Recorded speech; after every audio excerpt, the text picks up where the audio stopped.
અમદાવાદમાં એર ઇન્ડિયાનું જે passenger plane crash થયું એમાં ગુજરાતના પૂર્વ મુખ્યમંત્રી વિજયભાઈ રૂપાણી પણ સવાર હતા એવા ન્યૂઝ સામે આવ્યા છે અને આ પ્લેન ક્રેશમાં જે નવા અપડેટ સામે આવ્યા છે એના વિશે તમારી સાથે વાત કરીશ। મારું નામ રાજેશ શાહ છે અને તમે જોઈ રહ્યા છો ગુજરાતના સૌથી મોટા ડિજિટલ ન્યૂઝ પ્લેટફોર્મ ખબર છે .com।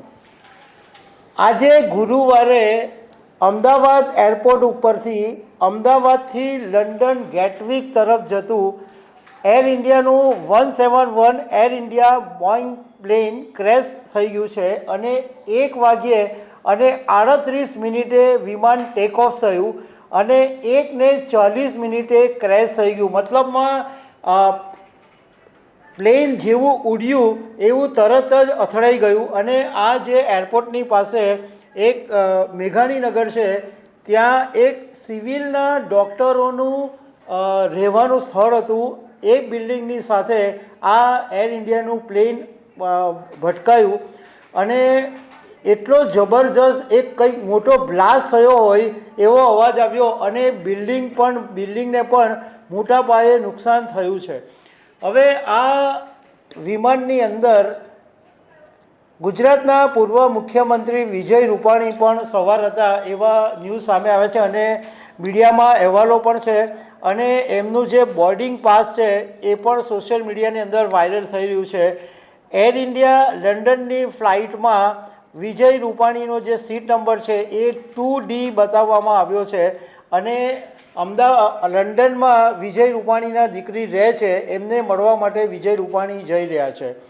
હવે આ જે ઘટનાના સમાચાર સામે આવ્યા એની અંદર આ પ્લેનમાં 2 પાયલોટ હતા અને 10 કેબિન ક્રૂ પણ હતા અને 242 પેસેન્જરો સવાર હતા। હવે એવું પણ નહોતું કે આ જે વિમાનનો પાયલટ હતો એ કોઈ નવો નિશાળી હતો। આ જે વિમાનનો પાયલટ હતો એ સુમિત સબરવાલ હતા અને એ અનુભવી પાયલોટ છે।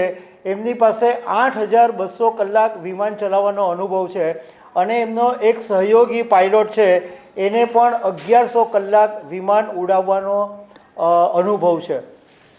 હવે અત્યારે જે લેટેસ્ટ અપડેટ સામે આવ્યા છે એમાં 50 જેટલા મૃતદેહોને બહાર કાઢવામાં આવ્યા છે પરંતુ આ ઘટના જે પ્રમાણે વિમાન ક્રેશ થયું છે વિમાનના જે પ્રમાણે ચીથરા ઉડી ગયા છે એ જોતાં લોકોનું કહેવું એમ છે કે કોઈ પેસેન્જર બચે એવી શક્યતા બહુ ઓછી થઈ ગઈ છે કારણ કે બિલ્ડિંગની પણ હાલત ખરાબ થઈ ગઈ અને પ્લેનના બી ચીથરા ઉડી ગયા છે।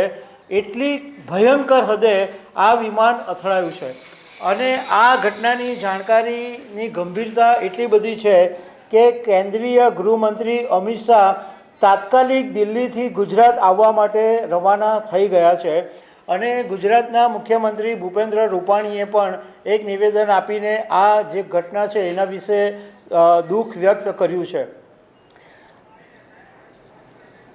આ ઘટનાની અંદર ઘણા બધા લોકોને સિવિલ હોસ્પિટલની અંદર દાખલ પણ કરવામાં આવ્યા છે કારણ કે ગ્રાઉન્ડ પર હતા એ લોકો બી ઇન્જર થયા છે। બિલ્ડિંગમાં જે અમુક રહેતા હતા ડૉક્ટરોનું જે ક્વાર્ટર્સ હતું એમાં બી અમુક જણા ઇન્જર થયા છે તો ઘણા બધા અને આ સિવિલ હોસ્પિટલ છે એ ત્યાં એરપોર્ટથી નજીક છે એટલે ફટાફટ બધાને હોસ્પિટલમાં દાખલ કરવામાં પણ આવી રહ્યા છે।